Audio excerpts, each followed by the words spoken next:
Ok, tā sveiciens visiem. Tad tā pamatideja, kāpēc mēs šos tā ekscelences programmas seminārus rīkojam, un arī šo ir, lai mēs vairāk pievērstos bērnu attīstības jautājumam un arī vairāk noteikti pievērst uzmanību detaļām. Jo mēs zinām, ka, kā teikt, vēlams slēpjas detaļās, un tas, ko mēs ar šo gribētu konkrēto semināru panākt, kad to noskatās pēc iespējas vairāk. Tas, var teikt, sporta skolas vai sistēmas, kurās netiek darīt rīta treniņi, cik man zināms, tad ar tādu, kā teikt, regularitāti rīta treniņi tiek darīti līdz 10 sporta skolām mūsu Latvijā, mūsu valstī, ja, basketbols, tā teikt, sekcijā. Mūsu mērķis noteikti būtu, kad gandrīz visas sporta skolas dara šo programmu attiecībā uz rīta treniņiem, ko jau tad tālāk Artūrs un Ivars noteikti pastāstīs detaļās, un tāpēc tas galvenais uzdevums, ko mums vajadzētu ar to šauro diskusiju šodien panākt, atbildēt pašiem uz jautājumu, kāpēc tas ir vajadzīgs, jā, kāpēc to darīt no rīta, īpaši, ja mēs zinām, kad pieņemsim citas sistēmas Spānijā, kā Madrids, Barcelonas sistēma, viņi no rītiem netrenējās, jā, bet mēs ejam savu ceļu, un tad tas, ko es gribētu dzirdēt, pirmkārt, kāpēc jūs tā uzskatāt, ka tas ir labāks varbūt, un tad jau tālāk, ja mēs varbūt tās sarunas gaitā dzirdēt tās atbildes, kāpēc, tad jau kas ir tās varbūt tās nianses, uz kurām būtu svarīgi pievērst uzmanību, un kāds ir tieši tas darba plāns, jā, konkrētais darba plāns, ko mēs varam iedot gandrīz vai ikvienam trenerim Latvijā, kurš ir gatavs izmantot darbā ar jauniešiem, vienalga, vai tas ir Alūksnē, Balvos, Gulbenē vai Kandavā, jā, vai citviet, kas grib strādāt un darboties. Viens no jautājumiem, ko es pirms šī semināra parunāju savu treneru Kandavā, ar Ivaru Bambi, viņš teica, viņš ar to ir mēģinājis savulaik, viņam bija viena paudze, kas bija ļoti laba. Negribu samaloties, tagad, man liekas, tie bija 92. gadi. Un viņš saka, ka kaut kādā brīdī pēc kādiem pāris mēnešiem jaunieši sāka sūdzēties par to, ka viņiem nav enerģijas vakartreniņiem, ka viņiem stundās nāk miegs un tam līdzīgi.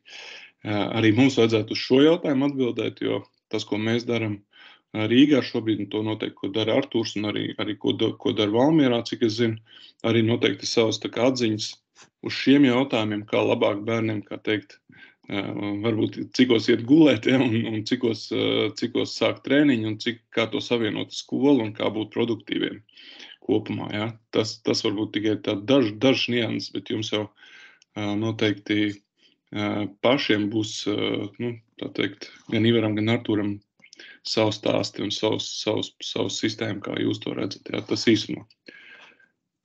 No maniem, paldies. Ok, es sākšu. Paldies, Klau. Tad šodienas plāns. Centīsimies arī, lai jūs vairāk varat paši uzdot vienkārši jautājumus. Nedaudz pastāstīšu ekscelences programmas saturu, jo galvenokārt tie sastāv tikai no rīta treniņiem. Tas atbilst šīs dienas tematikai. Parunāsim par rīta treniņu nozīmi jauniešu attīstībā, kā iekļaut rīta treniņus un lietas, kas būtu jāņem vērā organizējot rīta treniņus. Tā kā ekscelences programmā mums šobrīd ir 2 līdz 3 treniņi nedēļā. Viņi visi ir rīta treniņi. Galvenokārt treniņi sākās agros rītos, tas ir 7 no rīta. Treniņi ir sadalīti 2 daļās, 50% fiziskā savatība, 50% basketbols. Treniņu intensitāte nav augsta, tā ir zema vai vidēja, atkarībā vienkārši no arī labsajūtas, un tad tos komunicēju ar treneru Ediju vairāk, bet mēs viņus monitorējam to labsajūtu, un dažreiz ir tā, ka visai grupai ir mierīgāks treniņš, dažreiz ir tā, ka daļai ir aktīvāks un daļai mazāk. Galvenokārt sekojam līdzi tam veselības stāvoklim, saprotam vienkārši, kā ir, jo bieži vien treniņi ir tieši pirmdienās, un tas ir pēc spēlēm, tad dažreiz sanāk pielāgoties šīm situācijām vienkārši un šo treniņu taisīt arī vieglāku. Bet tas nenozīmē, ka intensitāte varbūt šajos treniņos ir mazāka, ka šis treniņš ir mazāk prasīgs, jo īstenībā viņš ir noteikti prasīgs tādai nervu sistēmai, fokusēšanai, koordinācijai, jo nebūtu treniņš nav viegls. Vienkārši viņš nav tā kā fiziski grūts. Tā. Un potenciāli ieguvumi, piemēram, ja mēs iekļaujam rīta treniņus, cerībā to, ko Klaus arī teica, ka lielākā daļa sporta skolas, īpaši lielās sporta skolas, izvēlēsies arī savus jauniešus attīstīt rīta programmā, tad potenciāli ieguvumi ir lielāks treniņa apjoms. Noteikti jaunieši šādā veidā var vairāk trenēties gan basketbolā, gan fiziskā sotībā. Noteikti, ka rīta treniņus neapmeklē visa komanda, bet tikai daļa no komandas, bet ja ir iespēja, ka apmeklē visa, tad tas tāpat ir ok, bet vienmēr tāpat kāds netiks, un līdz ar to tā ir sanāk individuālāk pieeja katram jaunietim, vai lielākās grupās, arī sporta skolās noteikti būs jaunieši, kas nāk uz treniņiem vienkārši, jo viņiem patīk uztēties, un nāk jaunieši, kam basketbols ir kaut kas vairāk, viņi saredz sevi basketbolā ilgāku laiku, līdz ar to tādi cilvēki, visticamāk, vairāk vēlēsies apmeklēt šos rīta treniņus, un viņiem var vairāk individuālāk pieiet.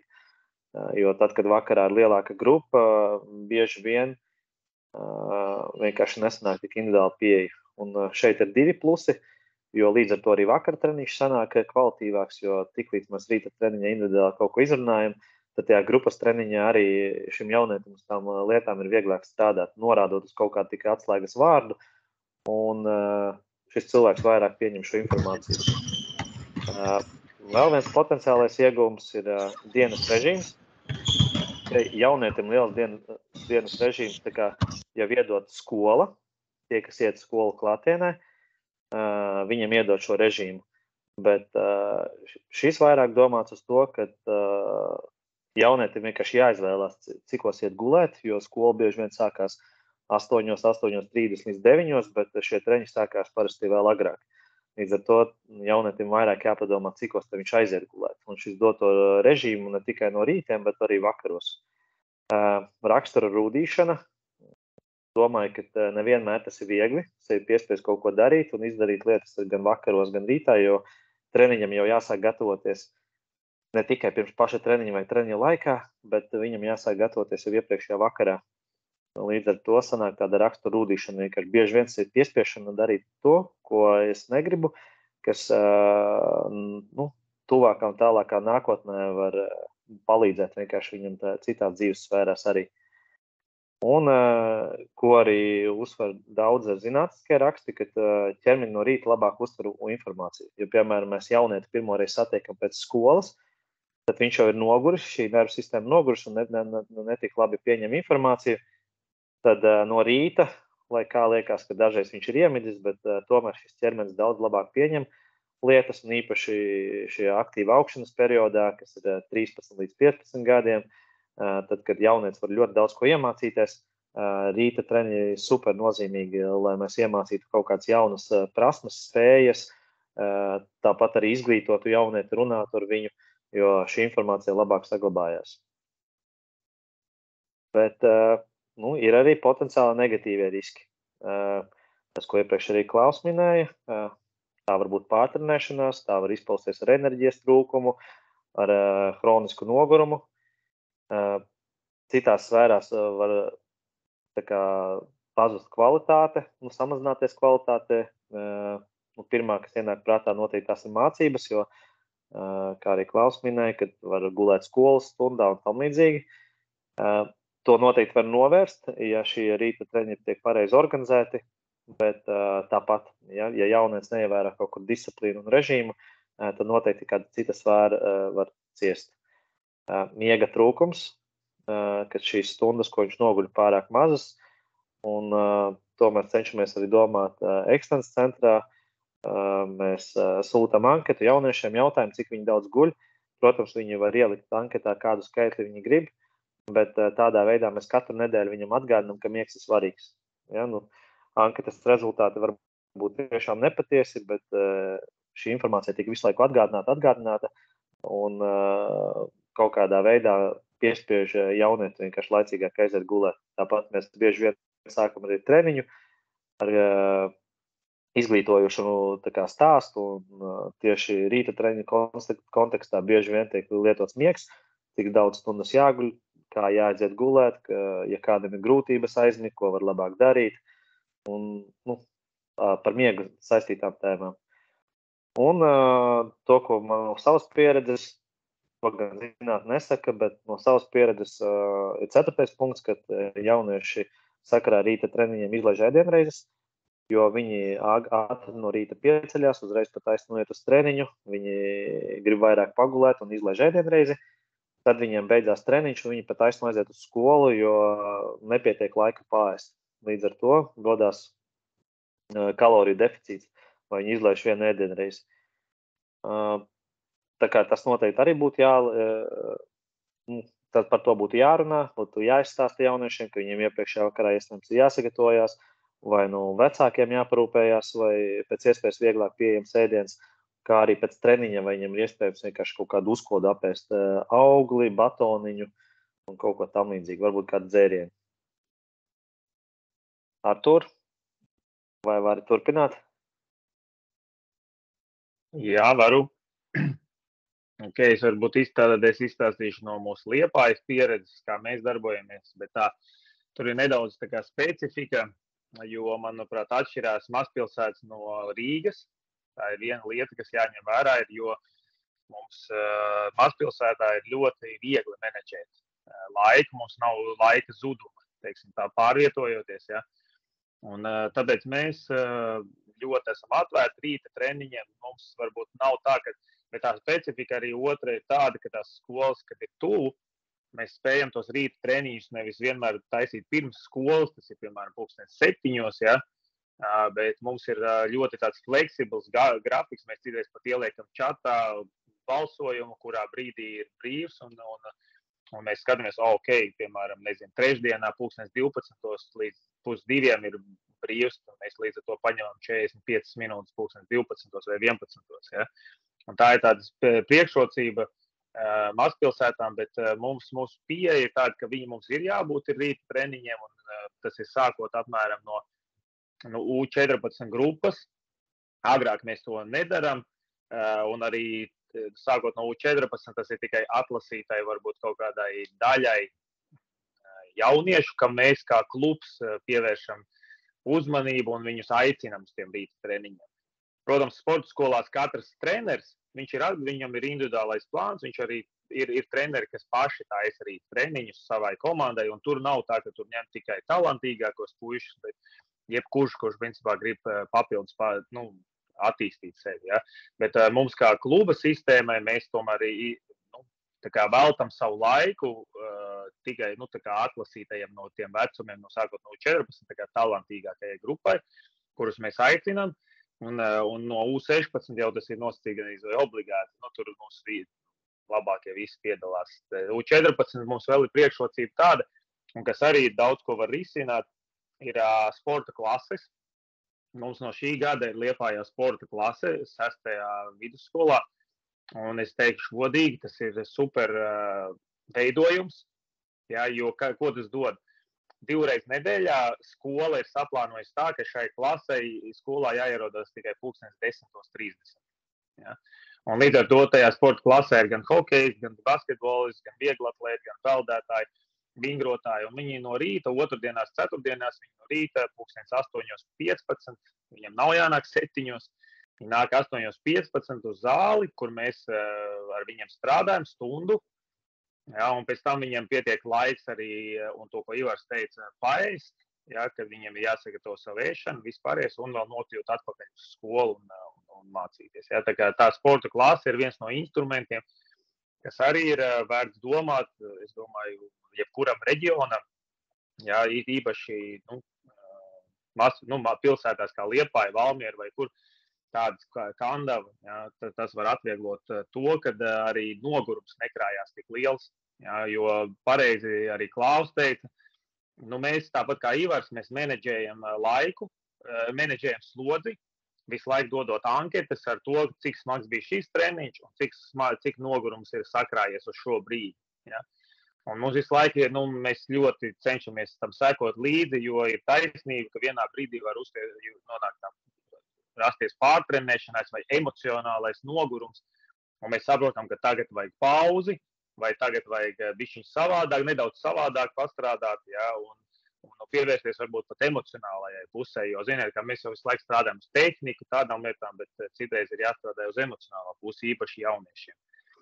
Tā kā jā, un tā sporta klase ir sākot no 7. klases. Jā, tas ir tieši U14 vecums, un tas ir brīdis, kad mainās skolas, tur ģimnāzijas viss, un tad to var nokomplektēt. Jā, kā es minēju, mums ir 2 reizes nedēļā individuālie treniņi, bet arī tas atkal viss tiek ir. Mēs zinām, ka tā kā mēs ar Ivaru un pāriem treneriem runājām, šonedēļ ir 3 spēles jaunatnes līgā. Skaidrs, ka mēs tajā nedēļā iespējams netaisīsim nevienu individuālu treniņu tam konkrētajiem bērniem, kas tur spēlēs. Bet tiklīdz ir kaut kāds, pieņemsim, brīvlaiks, mēs iespējams viņus paņemsim kādu ekstra vēl darbu. Mēs noņemsim varbūt no komandas pa treniņu un ieliksim tajā rīta daļā vairāk darba ar viņiem. Ja, tas atkal tāds visu laiku ietam līdzi procesam, menedžēt, skatīties ļoti individuāli katru gadījumu. Tā, es riņķi apkārt, jā, par ko mēs darām tajos rīta treniņos. Tā pirmais un svarīgākais, protams, tas ir brīdis, kad mēs varam pievērsties detaļām tehniskajos jautājumos. Ja? Pieņemsim, U14 puiši mums atnāk vai meitenes, un mēs redzam, ka viņam vājās rokas nav attīstītas, vai viņi nemāk apstāties uz abām kājām, un mēs neejam kaut kādos advancētos vingrinājumos iekšā tur uz eirostepiem vai spinmoviem vai tur vēl nezinu ko, bet mēs pievēršamies tieši tam konkrētajām pamatlietām, vājā roka, apstāšanās uz abām kājām, tur saņemšana uz abām kājām, atvēršanās, ja, un vienkārši viņi ir kā pārsvarāties no 2 līdz 6, citreiz 8, ja mums individuālais treniņš sanāk arī 8, jo mēs vairāk treneris darbojamies vienlaicīgi arī dažkārt atkarībā no jauniešu skaita. Un tad mēs varam pievērst individuālu uzmanību. Jūs zināt, ka jaunatnē atnāk vesela grupa, 20 bērni, ja, un tāpēc es neiesaku tos rīta treniņus taisīt varbūt visai komandai. Ja, tas var būt kaut kāds, vienreiz nedēļā visa komanda no rīta forši, bet es iesaku tomēr taisīt rīta treniņu grupās, ja, kur treneris var tomēr specifiski pievērst uzmanību konkrētām lietām, kuras viņš grib attīstīt un kurām neizdodas pievērsties kopējā treniņā, vai vienkārši to bērnu skaits ir tik liels, ka tā uzmanība uz to nav tik konkrēta. Ja. Tātad tie tehnika, protams, šī pamattehnika. Mēs ļoti daudz izmantojam rīta treniņus, lai attīstītu metienu, ja, metienu vingrinājumus, gan tehnikas, ja, pamattehnikas ziņā, gan arī advancēti, jau kad jaunieši pie mums ir visvairāk rīta treniņus, protams, apmeklē sākot no 17, 18, 17 līdz 19 grupa, arī 16. Tur mēs arī liekam jau tādas advancētas lietas iekšā ar laiku. Un tie treniņa noslēgumā, ja treniņš mums apmēram iet stundu, ne ilgāk, individuālais treniņš no rīta ir stunda, ne ilgāk, lai neradītu to pārslodzi uz vakara treniņu. Un mums atšķirībā varbūt no Excellence centra ir tas, ka mēs fizisko daļu neliekam no rīta. Kāpēc? Tāpēc, ka mums ir fiziskie treneri, kas strādā ar grupām, un viņiem ir savs plāns, un viņiem pēc savas tās programmas, sākot no U12 pat vecuma. Un līdz ar to mēs tur nemaisamies iekšā, mēs vienkārši palīdzam treneriem, teiksim, tā sagatavot savu bērnus bišķiņ nedaudz labāk. Un tad noslēdzot šajā daļā, varbūt, ko Excellence centrs izmanto fiziskajā daļā, mēs izmantojam small sized games, latviski, teiksim tā, kavēti aizsargi, ja, tur visādi, tagad ne jau rotaļas, tās nav rotaļas, tas vienkārši ir spēļu situācijas ar reālu aizsardzību kaut kādu, ja, un tad mēs caur to arī metienu trenējam, tur dažādas finishing lietas, tās pašas, kuras mēs trenējam, jo mēs esam sapratuši vienu, mēs varam driblēt konusus, mēs varam mest metienus, bet ja viņi nemāk to pārnest reālajā dzīvē, tam nav nekāda jēga. Ja, un tāpēc mums individuālais treniņš nozīmē nevis tikai apdriblēt 20 konusus un iemest ar vājo roku, bet radīt arī beigās situāciju, kur viņam ir jāapspēlē reāls pretinieks, un tas jāpielieto konkrētie tehnikas elementi. Ja? Tā kā tas mums, es varbūt arī varēšu parādīt kādu video nošērot, kur kāds izskatās. Jā, un es pilnībā piekrītu Ivaram, varbūt pēdējais, ja, kad par rīta daļu, ja, arī profesionālās komandas lielākā daļa ir pārgājušas uz rīta treniņiem, jo smadzenes ir svaigākas, jaunieši un arī pieaugušie vīri, viņi neatnāk ar savām ikdienas jau uzkrautajām problēmām, bet viņi atnāk diezgan svaigi, un to informāciju, ko mēs viņos varam ielikt, ir diezgan liela, un viņi ņem daudz vairāk pretī. Tāpēc arī, ja jūs esat ievērojuši, piemēram, treneri no jaunas līgas, vai ne tā atšķirības par to, ka bērni atnāk brīvlaikā, pie jums un atnāk skolas laikā, ir pilnīgi divas dažādas lietas. Ja? Un pavisam citi bērni liekas pozitīvāki, atvērtāki, kļūdās mazāk, ātrāk ņem pretī. Kāpēc? Tāpēc, ka nav tas dienas nogurums sakrājies, kas tomēr skola, ko rada. Tāpēc, jā, tāda ir mūsu pieeja, un varbūt Ivaris kaut ko aizmirst pastāstīt, tad man pajautā. Artur, viens jautājums no tādas sistēmas viedokļa. Tu vari izstāstīt arī varbūt, kā jums sadalās tā, kā veidojās jūsu sistēma Liepājā, sākot tas U14 labākie bērni, kur spēlē, kur U15, U16, U17, U18, kā viņi sadalās, piemēram, kuri no šiem vecumiem spēlē jau nacionālajā līgā un cik viņi trenējās jau, cik augstā līmenī, cik viņiem ir kopējais treniņa apjoms nedēļā, un tam līdzīgi, lai veidojās tāds varbūt kopējs priekšstats nedaudz par jūsu to sistēmu. Sistēmas ietvaros ir tas galvenais, kas varbūt atšķir mūs no citiem, ir tas, ka mums tiešām ir fiziskie treneri, veseli 3 sistēmā, un ko tas dod? Tas dod to, ka mums katrs treniņš, mēs esam paņēmuši to mikrodozēšanas principu.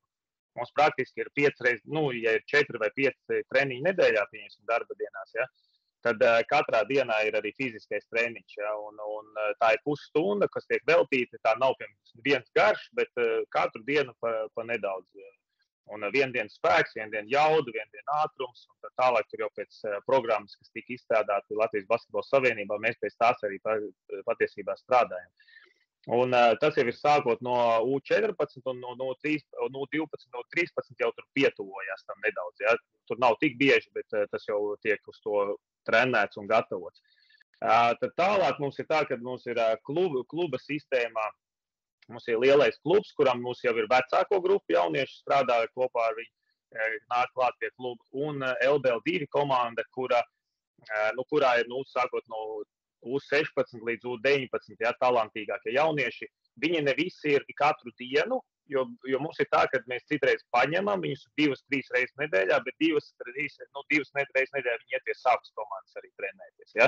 Tā kā mēs viņus nedaudz izraujam ārā, ar viņiem strādājam, lai viņiem ir labāks sparings. Ja, lai viņam ir individuālāka pieeja, ja, jo tajos LBL2 treniņos mums vienmēr ir 2 treneri, ja, kas strādā ar viņiem. Bet viņi ir atpakaļ pie savas komandas, jo mēs negribam arī izjaukt komandas, to garu komandas, mehāniku, to mērķus, ko ir treneris un vispārējais. Un tad trešā lieta ir tā, kas mums sistēmai varbūt ir tāda arī ne unikāla, bet ko mēs darām ļoti regulāri, un tas ir to pašu, ko dara Luka Banki, taisot Next Generation nometnes priekš izlases dalībniekiem. Tāpat arī mēs taisam brīvlaikos. Katru brīvlaiku mums ir Next Generation camps. Tas izpaužas tā, ka tie ir apmēram 3 līdz 4 treniņi nedēļā, kur mēs kluba treneri vadam, sākot no U14 līdz U18, teiksim tā, tur ir. Tas citreiz mazāk, teiksim, tā jaunākajai daļai, ja. Tiem jaunākajiem specifiski treniņus tikai viņiem, iedodot sparingus, iedodot varbūt nedaudz jaunu informāciju, ja, un uzreiz arī būvējot tādu kā sasaisti ar augšējo struktūru, ja, jo kluba treneri ir tie, kas strādā ar viņiem. Tā kā tā, un paralēli jā, tie rīta treniņi. Tas ir tas kopējais. Par to LBL2 komandu var drusku vēl ieskicēt, cik augsti, cik viņi trenējās daudz jums nedēļā un cik liels ir tas, tā teikt, ikdienas sparings tam jaunietim, ka viņš nonāk tajā LBL2 komandā? LBL2 komanda trenēs praktiski katru dienu, plus tie rīta treniņi. Visi, protams, atkarīgs no spēļu slodzes, ko mēs menedžējam, pieņemsim, tā kā es minēju, ja mums ir tajā nedēļā 2 spēles, tad mums būs tikai 1 rīta treniņš, plus daļa no, tur ir tas process īstenībā nav vienkārši, bet viņš ir pateicīgs arī priekš tiem jaunākajiem, jo mums ir no LBL2 komandas līderi, viņi bieži vien trenējas pie basketbola klubs Liepāja, Ja, tie labākie. 2005, arī 2006 gadi un pat 2007. Jā. Ir pie kluba, šādi tādi mēs viņus izsaucam, paņemam, un tad mēs zinām, ka atkal uz LBL2 treniņu mēs varam pasaukt kādu varbūt gadu jaunāku, kurš nav bijis kādu laiku, ja, bet iedot viņam atkal kaut kādu pieskārienu tam, kāds izskatīsies pēc gada vai 2 tas process, kur viņš būs. Ja.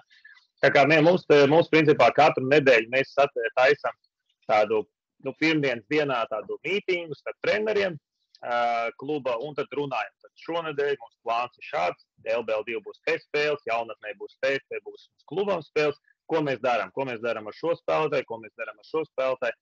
Un tad mēs viņus izmētājam un skatāmies, kuram tajā brīdī, kur labāk. Jo vēl viena lieta ir tā emocionālā puse. Es gribu teikt, ka tā ir vēl viena lieta, kam ir ļoti tāpat kā uzturs, tāpat kā miegs. Tā emocionālā puse, tas emocionālais nogurums, kuram ir jāseko līdzi. Un mēs, jo vairāk mēs strādājam tiem jauniešiem, jo mēs vairāk saprotam, ka viņiem arī viņi nedrīkst atteisties to basketbolu. Un tāpēc mums tad ir, mēs pat kancelējam treniņus. Vakara treniņš tiek kancelēts, jeb atcelts, un mēs aizējām uz minigolfu. Mēs aizējām uz kino, visi kopā, ja. Mēs vai arī aizējām pēdējais, kas mums bija ar volejbolu nodeļu, sarunājām volejbolu nodeļas meitenēm, kopēju volejbolu treniņu. Ja, tāds. Tā ir arī tāda puse, pie kuras, man liekas, šobrīd jaunatnē ļoti daudz jādomā, jo mums lielāka problēma ir nepazaudēt spēlētājs, nekā pat, lai viņi nepārēdās to, ja, visu, nekā uztrenēt. Paldies. Paldies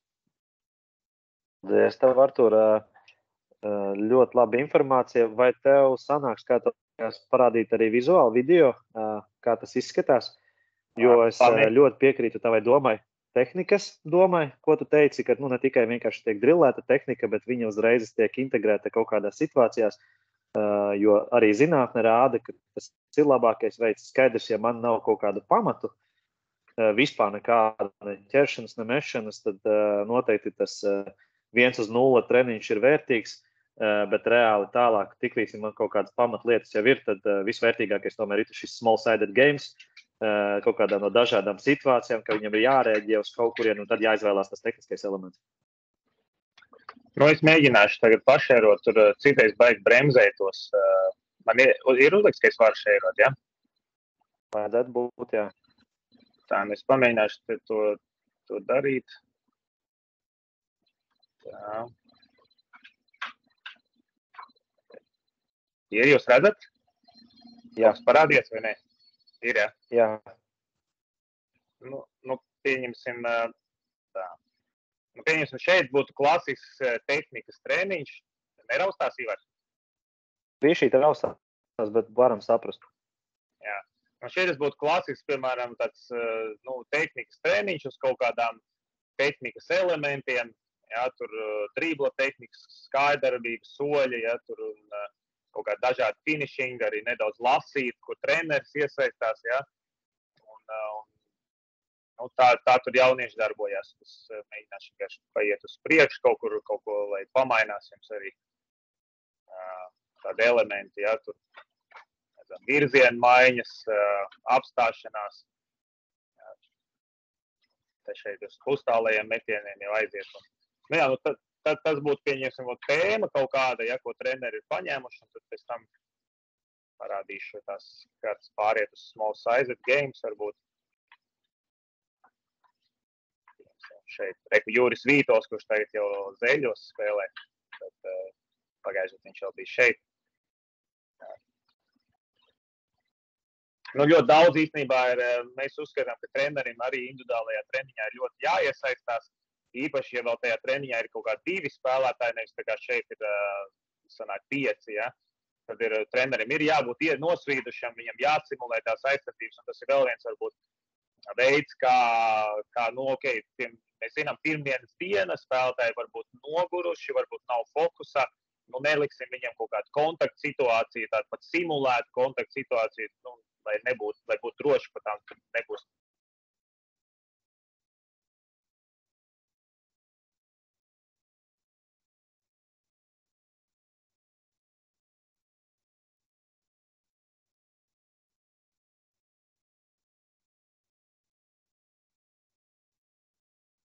Ne tikai video iesprūd, bet Artūrs arī laikam. Jā, es domāju, vai man vienīgiem. Turs varbūt izies un ienāks. Bet tas, ko Artūrs arī stāstīja, mēs bijām arī pieredzes apmaiņā gan Spānijā, gan Somijā. Un es klausījos arī, protams, ko basketbola treneri runāja. Un Somi bija ļoti kategoriski. Viņi teica, ka tikai šādā veidā vispār kaut ko var uztrenēt. Spāņi varbūt nebija tik kategoriski, izņemot Real Madrid sistēmas cilvēks. Viņš pat par metienu izteicās, ka tīri pret grozu, 1-0 pret grozu nav jēgas izpildīt metienus, ka vai kaut kādā veidā viņi integrēt kaut kādās situācijās. Tā kā tas, ko, man liekas, Artūrs rāda, tas ir izcili. Tādā veidā, man liekas, arī basketbola treneri būtu jātīstās. Es neesmu speciālists, nezinu, kā to salikt kaut kādās progresijās, cik kādā līmenī jābūt, lai varētu izpildīt šādas lietas. Bet es domāju, ka tādā veidā katram no treneriem būtu jādomā. Pārtraukt man tur tas video, ja, vienā brīdī. Jā, un tu pats arī. Jā. Bet tagad tu esi laimīgi apakaļ. Es pamēģināšu vēlreiz nošērot. Līdz cik jūs tur tālu tikāt, es nezinu. Līdz 9. ekstra video. Okay. Un Juri Vito, kur tu pieminēji. Jā. Tagad jūs atkal redzat kaut ko? Jā. Tagad redzam, jā. Nu, lūk, te pieņemsim ir tās small sizes games, te jau ir vīri, bet tas ir tieši tas pats mazajiem, mēs to dodam, jā. Nu, te garie spēlētāji ir atlasīti garie spēlētāji, kuriem mēs pirms tam viņi būs trenējuši floateri vai kaut kādu konkrēti tehnikas elementu, nu, un tagad viņi atstrādā, saņemt, izdarīt floateru metienu vai tomēr izmānīt, un viņi iet viņam garām ar up and under. Jā. Un tad tas apmēram šādi izskatās. Jā, nu, un tad, treneriem jābūt kreatīvam pie šī visa. Tas nav tik vienkārši īstenībā izdomāt tās spēles, tas kavētos aizsargus, tās ir bišķiņ tās situācijas, kā simulēt labāk. Tad nāks pabīdīt konus, varbūt kādreiz. Jā, tad pieņemsim rekordas priekšā. Ivar, tu saki, ja jūs ceru, ka dzird. Jā, dzirdam, redzam, visu labi. Jā, tā kā. Sgaidiet. Tā, labi, es mēģināšu pārlikt uz mazajiem. Jā, rekordi. Nomainījās jums tagad? Jā. Jā. Nu, lūk, un pieņemsim metienu simulāciju. Jā. No kaut kādām metienu, kavētiem metienu mēs viņus saucam, jā, reku trenerim bumba, tur aizsargs neredz, viņš pišķiņ kavē, un tev jāpieņem lēmums, vai tur uzreiz izmest, vai izmantot vienu driblu. Pirms tam attiecīgi ir trenēts kaut kāds, varbūt, piemēram, metiens pēc izskrējiena vai metiens pēc handoff šajā gadījumā, jā. Nu, tā būvējās, jo mēs īstenībā šito esam ļoti pārgājuši. Nolasīt to situāciju, kad aizsargs, piemēram, jo aizsargs var reaģēt dažādi. Nav, patiesībā ir ļoti basketbols sastāv no ļoti daudz variācijām, ja, un tāpēc tādā vienā monotonā veidā trenēt tikai to tehniku ir nepārnesot viņu uz realitāti. Ja es pats esmu bijis, Artūrs Dreimans ir bijis ar mani nometnēs, es atceros, es aizbraucu uz nometni, es gribu uztrenēt džekiem driblu, mēs driblējam vesels 7 dienas, bet viņi nedriblē labāk spēles laikā no tā. Un tas ir tas, kad vienkārši jāspēj jāmāk pārnest ar vingrinājumiem. Es patīšu tālāk nedaudz. Jā, piemēram, reku šeit būs vingrinājums arī, ko mēs izmantojam, piemēram, jā, tur metējam no spāņu situācijas vai ghost screenu mēs saucam spoks. Jā, tur. Un to tur jau, es saku, var dažādi domāt. Nu, tā kā tā, es domāju, ka ceru, ka sapratāt. Jā, ļoti labi sapratu. Paldies tev. Ļoti labi, Artūr. Paldies. Vai, Artūr, tev vēl ir kaut kas piebilstams, vai es varu turpināt?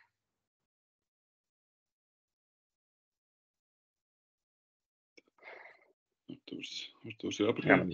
Izmet man visu laiku kaut kā ārā. Artūr, vai tev ir kaut kā tu liekas? Vēlreiz, Ivar, es nedzirdēju tevi.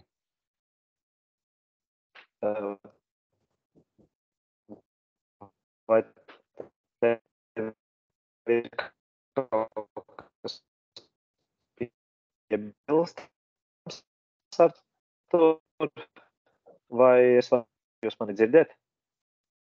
Man raustās tagad tavs video, Ivar. Es nezinu, vai citiem arī.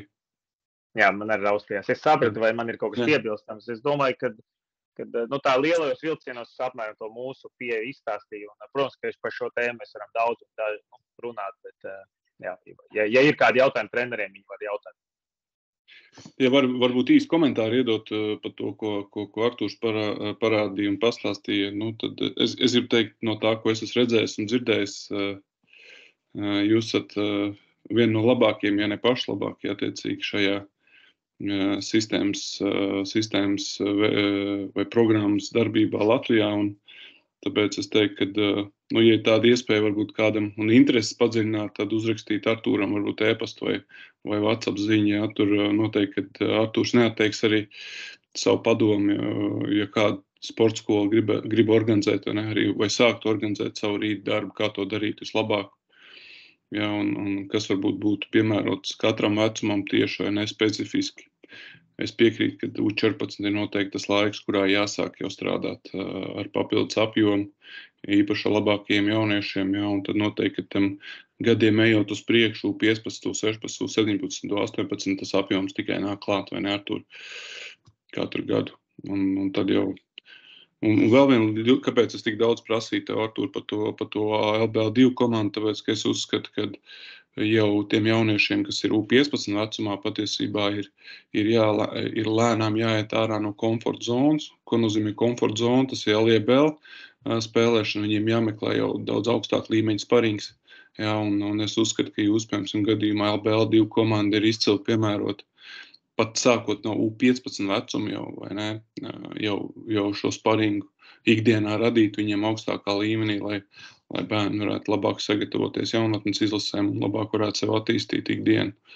Ja, un tad jau tālāk U16, U17, jau principā U18 jau kļūst par bāzes spēlētājiem tai LBL2 komandā, ja, kur ikdienā arī, kā tu teici, saņem to treniņu apjomu. Gan fizisko treniņu apjomu, gan arī basketbola treniņu apjomu augstā intensitātē. Jā, es tev pilnīgi piekrītu. Un, tur visu laiku ir jāatrod tas balans. Viņi tajā U15 vecums ir ideāls vecums, lai iesaistītu jau tajā LBL2 procesā. Protams, atkarīgs, kā kuram ir LBL2 komanda. Mums viņi ir vecākais spēlētājs tur 2002. gads, jā, kas iedod labu sparingu, pieņemsim, tiem džekiem. Līdz ar to mums ir tajā vecumā vēl jāatrod balans. Mēs viņus paņemam klāt, kā es teicu, patrenējam, bet mēs viņus dodam atpakaļ pie komandas savas jaunatnes treneriem, jo viņam jāizjūt ir abi. Viņam jāiziet ir no komforta zonas ārā, un viņam reizē ir jāsaglabā tā pārliecība, ka viņš spēja apspēlēt tur varbūt biežāk tur un gūt punktus, ja tur kaut kas viņam sanāk, ja, tā emocionālā puse. Līdz ar to tur tāds labs balans ir jāatliek, bet tu ļoti Klāva pareizi pateici, tas tā organiski viņš no šāda veida pārtop lēnām, viņš jau ieaug tajā LBL2, un jau paši talantīgākie lēnām aiziet jau uz klubu sistēmu, vai ir jau gadījumi, kad arī aizbrauc uz ārzemēm. Bet mēs cenšamies tieši attīstot šo sistēmu, parādīt to, ka tieši Latvija arī var izaugt. Ja, un mums vēl ir ļoti daudz darba darām, un mēs īstenībā ļoti daudz ko mainām procesā. Mēs vēl paši skatāmies, kas strādā, kas nē, ja, un mēs eksperimentējam. Tā kā es būtu labprāt, kā teicu, es uzklausītu arī citu cilvēku padomus, kaut kādas pieredzi, un es labprāt padalītos arī ar mūsēju. Paldies, Tolies. Ivar? Vai jūs dzirdat mani tā labāk? Dzirdam tev, jā, dzirdam. Jā, tad es gribēju paturpināt to, ko mēs Artūrs salikt kopā. Ļoti svarīgi, ja jūs gribat uzsākt tos treniņus, tad sākumā būtu jānoskaidro vispār skolu grafiku. Skaidrs, ja jūs vadiet treniņus reģionos, tad visticamāk līdz skolai viņam ir varbūt pāris minūtes gājas, tad jūs vadiet Rīgā, tad var atšķirties. Tāpat arī, ja jūs vadiet reģionos, tad visticamāk jāpielāgojas 1, 2, varbūt 3 skolām maksimums, tad Rīgā tās varbūt daudz skolas, varbūt treniņā 10 jaunieši no 8 dažādām skolām. Tad to tas grafiks jāsaliek, jāsaprot, kurā dienā visoptimālāk Jā, un laicīgi jāveido šie rīta treniņi grafiki, jo, bieži vien vecākiem ir jāvada, un viņiem arī jārēķina, tikai jauniešiem. Skolu jāsaskaņo.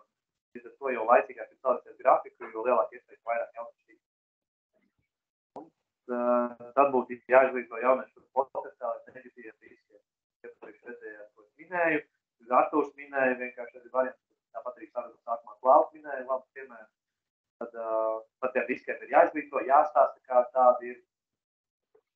Īstenībā katra situācija var būt individuāla un jāmēģina to jaunieši, kas tikrīt kaut kādai situācijai, kā viņš var izsināt to, ka viņam nogrups ir pārāk liels vai nieks pārāk mazs, vai viņš nevar pārāk. Pārdomāt treniņu laiku un garumu. Īpaši tādā situācijā, ka treniņš, piemēram, ir stundu, bet kāds no jauniešiem, es varu tikt uz 45 minūtēm, bet es nevaru tikt uz stundu. Tad padomāt varbūt par to treniņu, lai viņam būtu tā, ka jaunieši kurā brīdī var iziet no tā treniņa. Ja, kad vienkārši varbūt viņam ir jāskrien ātrāk, ja 5-20 minūtes ātrāk kaut kādu kontrolu darbu vai kaut ko tamlīdzīgu, tad padomāt, lai varbūt tā galvenā daļa tie treniņa sākumā, tad pašas beigas ir varbūt kaut kāds apjoma darbs jāizdara. Un mans ieteikums iekļaut gan fiziskos, gan basketbola treniņus. Artūra gadījumā, kā Liepājā, ka viņam vakarā treneris vai vietas, viņi visa sistēma kopā balstīt, ka viņi iesāk visu ar fizisko, bet ne visiem tā ir, īpaši citās sporta skolās. Mans ieteikums ir tieši šajā rīta treniņā vienkārši mēģināt to fizisko ietvert, jo vakar treniņā nav tam laika. Ir ļoti labi īpaši jaunākos vecumos apvienot šos treniņus, lai nav jādodās speciāli kaut kur fizisko treniņu, bet viņam pilnīgi mikrodozējot ieteikt ar 20-30 minūtes. Un no jūsu iespējām monitorēt treniņu apjomu grūtību. Pierikt ar to, ja jūs saviem jauniešiem saliciet mēnešu treniņu skaitu, spēļu skaitu, pa nedēļām apskatīsiet kādu situāciju un vispār daudz jau varēsiet pateikt. Ja jūs redzēsiet vienā mēnesī, ka jums ir 8 spēles un 20 treniņu, un nākamajā mēnesī 20 treniņu un 12 spēles, tad jums būs skaidrs, ka tas treniņu apjoms vienkārši kardināli mainās, viņš ir kāpj uz augšu, tad kaut kāda varbūt rīta treniņu var atcelt, vai kā Artūrs minēja, varbūt tieši kāda basketbola treniņa laikā vienkārši kopīgi skaidrs, un baudīt kādu citu vienkārši aktivitāti, pasākumu, mentālu attīstību. Es jums vēl gribēju parādīt video piemērus, kādi notiek arī ekscelences centrā, vienkārši šī ir iesildīšanās, lai iesildīšanās nebūtu vienkārši skriešana aplī, atsevišķi fiziskā sagutības vienkārši seminārs, bet tādā veidā īpaši paši jaunākie, viņi ir 13 gadnieki, 14 gadnieki, viņi brīvi šādā veidā var iesildīties, gan vingrinājumu un zemes, gan ir pamatkustības izpildot pretīgas nūja ar ļoti labu palīgrīgs un bišķi aktīvāk vienkārši attīstot drepas. Tas ir tikai tāds piemērs. Mācībās ir visi vienkārši tāds piemērs. Tāpat sporta zālē treniņš jaunākiem var izskatīties šādi. Varbūt minimāli ekipējumu ar kādu gumiju, ar bumbu, varbūt TRX-iņš, mierīgi svarstīgs 10 kg. Domāju, lielākai daļai jauniešu 14-15 gadiem mierīgi ir pretestība, tad ir 10 kg, tas pilnībā pietiekoši, tas baigi lielāk nevajag. Skaidrs, ka kāds ir attīstītāks, fiziskāk, viņi var noteikti ir atmugros, bet galvenais mērķis sākumā ir iemācīt vispār kustības, lai metās pubertātes reāli var atmugros. Tā nav tā, ka problēma, ka 17, 18, dažiem par 20 gados īstenībā tad tajā brīdī jādara. Tā kā šis ir tāds sporta zālē, nav obligāti jābūt fitnesa centram vai svaru zālē vai spēka zālē. Šo visu var izdarīt arī reāli basketbola zālē, 20 minūtes basketbola treniņu. Un tad grūtāk varbūt vingrinājumi advancētāks, protams, 14, 15, 16 gadīgiem jauniešiem atkarībā, kas tā kaut ko darīt. Ja viņi iepazīstās ar kustībām 11, 12 gados, tad mierīgi šo var darīt ar 14 gados jau. Bet ja viņi nav iepazījušies ar kustībām, tad ir vēlāk. Vairāk apsmagoti, varbūt bišķi ātrāk sarežģītākas kustības, nekas arī tāds super specifisks, vienkāršas kustības vienkāršā veidā. Šis ir slaids, ko es minēju par izglītošanu. Man liekas, īpaši jauniešu vecumā ļoti svarīgi. Man šāds ir 30 dienas kādā veidā es vienkārši izvītoju pastāst. Man vairāk tāds kaizenā, tāds no trenera, tā kā dienas grāmatas vienkārši izņemt, un mēs mēģinām vienkārši visu, ko mēs ejam darbojamies jauniešu izlasē. Nav sporta skolās, ka vienkārši līdzinieki. Protams, tur ir par sniegu ēšanām, kas ir pozitīvs atbalsts, kas ir komanda, pārliecība, bieži vien, jo jaunieši paliek ilgāk sistēmā, mēs vienkārši pasakam kādu vārdu un kopši par to vārdu domā. Tādā veidā dabājam vairāk iesmiņu iesaist. Bet, jā, īpaši jauniešu vecumā ļoti svarīgi izvītot. Stāstīt, runāt īsi, pirms tam trenerim vajadzētu sagatavoties. Tā kā jums basketbola treneri bieži vien iet centrā, jūs sākat treniņu, bieži vien iedodiet to signālu treniņam, ko jūs darīsiet, tas var arī kaut kādu izvītoši, kas ir ārpus basketbola, īpaši jauniešu vecumā. Īpaši rīta treniņos, saprotiet tos riskus, redziet nogurušas sejas, jūs saprotat, ka iespējams viņi par vēlu sāka gatavoties no treniņu. Rīta treniņu jāgatavojas iepriekšējā vakarā. Treniņu būtu tā kā pilnvērtīgs. Ja viņi sāk gatavoties tikai 5 no rīta un aiziet gulēt pārāk vēlu, tad tā kā pagulēja pārāk mazas stundas, viņi vairs treniņā nevar atvērt. Tas viss no maniem, ko gribēju pateikt. Varbūt Artūram vēl ir kāds komentārs, tad droši varat jautāt arī. Jā, man ir komentārs pēc šī te, ko tu minēji par tiem jauniešiem. Es teiktu, ka ļoti svarīgi par tiem rīt treniņiem ir arī pašiem treneriem. Jā, mēs arī nedrīkstam ieiet iekšā zālē ar tādu sadrūmušu seju, ka tas ir agrs rīts. Mums patiesībā ir, man pieredze rāda, ka tie rīta treniņi, viņiem ir jābūt tā kā pozitīvi uzlādējošiem. Mūsu treneriem jāiedod tā enerģija tiem jauniešiem. Viņiem pēc tā rīta treniņa jāiziet mājās tādam pozitīvi uzlādētam, viņiem jāiet uz skolu pozitīvi uzlādētam, ja, un ka viņiem kaut kas ir izdevies, kaut ko viņš jaunu sasniedz. Un tā, tieši tas vairāk veidojās ne jau no tā, kas viņam pat izdevās, bet no tā, kāda ir bijusi trenera attieksme par to visu. Ja. Tas pedagoģiskais darbs, man liekas, jo bieži vien vakara treniņos mēs viņiem prasām daudz ko, tur disciplīnu, tur arī šeit tas viss ir, ja, kā mēs runājam.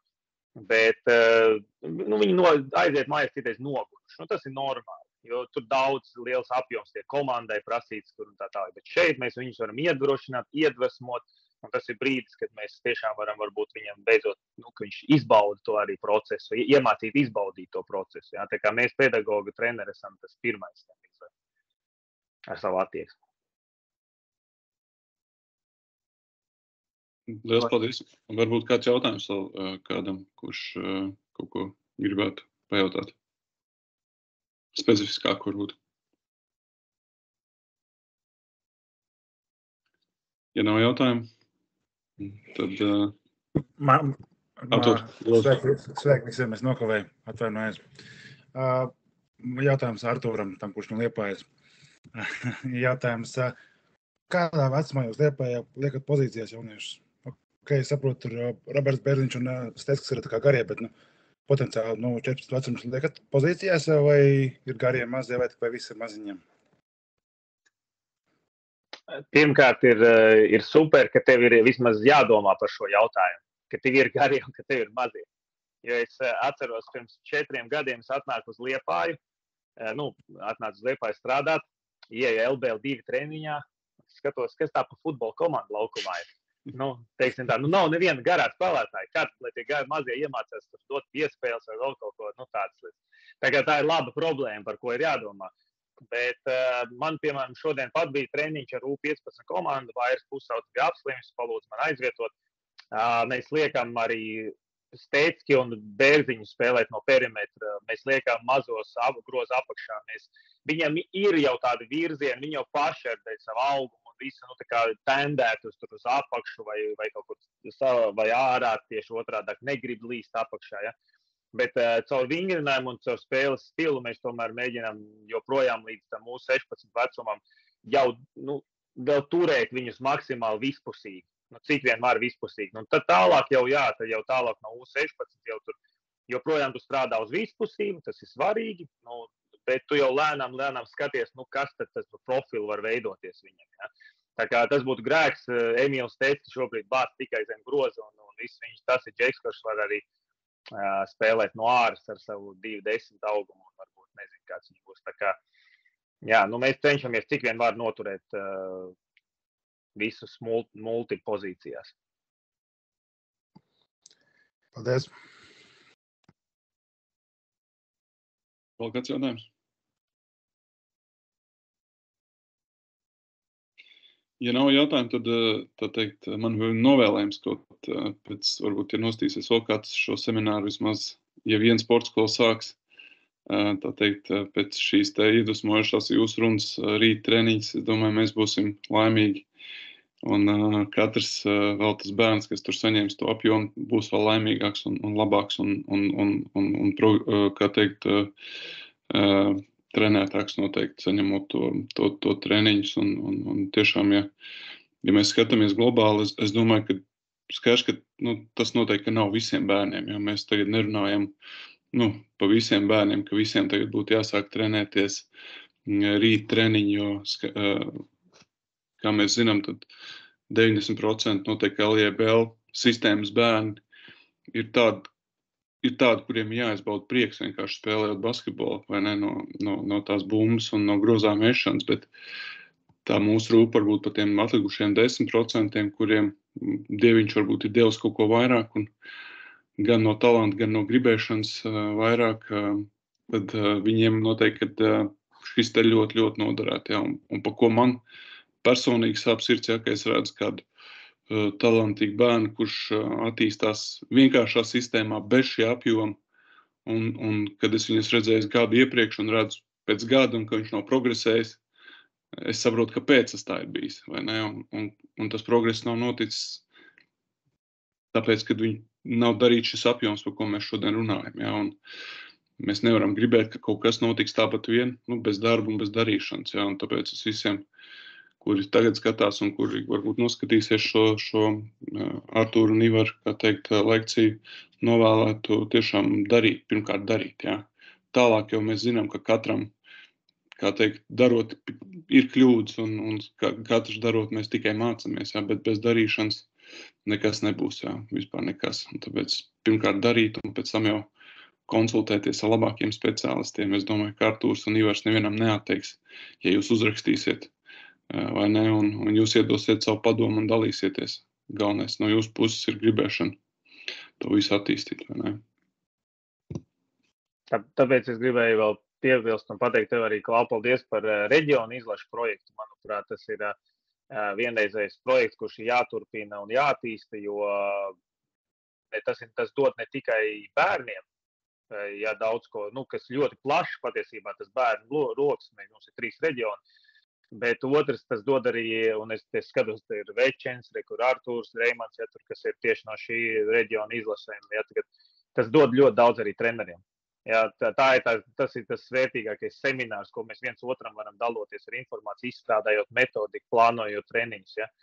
Tā kā, un tālāk jau tad aiznesot līdz savām sporta skolām.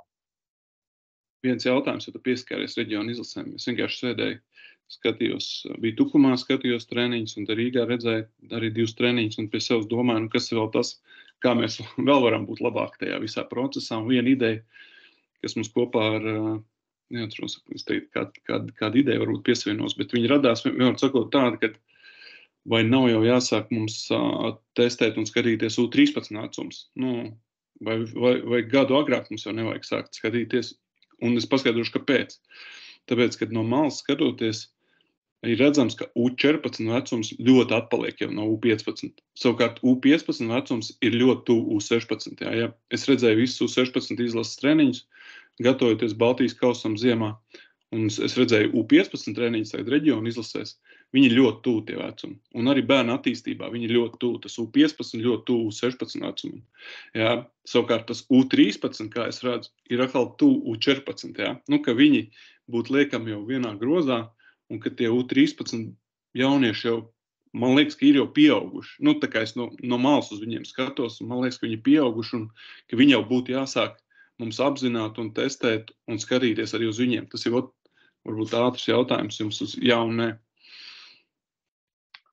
Nu, ja es varu izteikties, man ir savs viedoklis par šo te, jo mēs arī treneru starpā izrunājam arī pēc šī sabraukuma jau kaut kādas tādas atziņas. Un es teiktu tā, mēs varam tam, nu, ja U16 ir pirmā lielā izlase, ja, uz kuru mēs gribam, lai ir tie labākie visi jau gatavi, ja, tad es teiktu pietiek tas laiks no U14, U15 ar reģionu izlasēm, lai mēs viņus tā kā to grupu taktiku, tādus tos spēles stilu, ko mēs runājam par to agresīvu aizsardzību, par ātru basketbolu, kur arī lēmums var pieņemt ātrumā. To visu var ielikt īstenībā šajā laikā. Bet ir viens, kas ir jādara U12, U13 vecumā, un tas jau vairs nav varbūt reģionu, tāds izlašu vai kaut kāds sabraukums, bet tas ir treneriem mums jāuzņemās atbildība. Tā ir tehnika. Ja, nu, vienkārši nevar būt tā, ka atnāk uz U14 vecumu, un tu viņam gribi mācīt, kā tagad ātrumā skriet koridorus pareizi pa laukumu, bet viņš nemāk ar vājo roku driblēt. Ja, vai viņš nemāk, nezinu, pamata elements, kā apstāties, ja, saņemot bumbu. Un līdz ar to, manuprāt, par to, ko mums jāstrādā, ir varbūt jāpalīdz treneriem, protams, vēlreiz izstrādājoties, kas ir tehnikas elementi vajadzīgi U12, U13 vecumā, kas ir jādrilē no rīta līdz vakaram, lai viņus jau paņemot uz to U14, mēs viņiem varētu turpināt mācīt to pārējo visu darbu. Tā kā tehnika, tas ir... Nu, tu domā, ir kaut kāds minimums, kas būtu jāapraksta. Ja jūs gribat, ka jūs bērns var pretendēt uz U14 reģionu izlasu, tad viņam jāzina šīs lietas, jāmāk šīs lietas vienkārši. Tieši tā. Jā? Nu, tieši tā. Ok, paldies. Varbūt vēl kāds viedoklis? Ja nav, tad liels paldies tiem, kas piedalījās, un cerams arī tiem, kas noklausīsies to priekš manīm ļoti, ļoti interesanto un vērtīgo sarunu. Ja, paldies visiem par dalību, paldies īpaši Artūram un īpaši Ivaram, ja, par to, ka dalījāties ar savām zināšanām, ko es uzskatu, kuras ir viens no unikālākajām mūsu valstī. Paldies visiem. Čau. Paldies. Paldies. Paldies. Paldies. Paldies. Tā, paldies.